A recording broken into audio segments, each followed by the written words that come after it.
dadalahin ko yung baon na binigyan niya sa akin.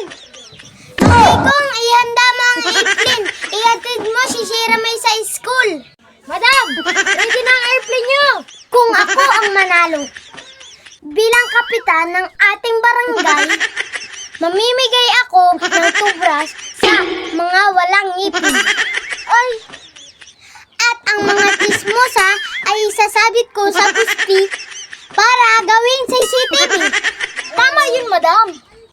Ito, sahod mo. Ang dami naman ito, madam. Hindi ko maubos. Huwag ka na magreklamo, bagay kong. Akin na ang susi ng airplane.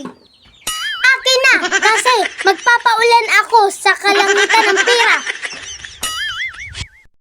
Ang hirap talaga pag walang pera.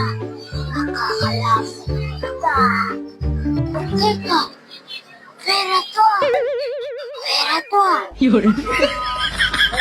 Nakalang na ang mata ko.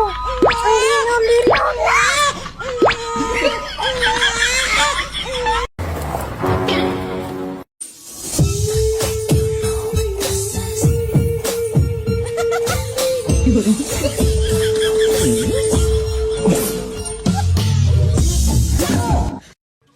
Sobrang init.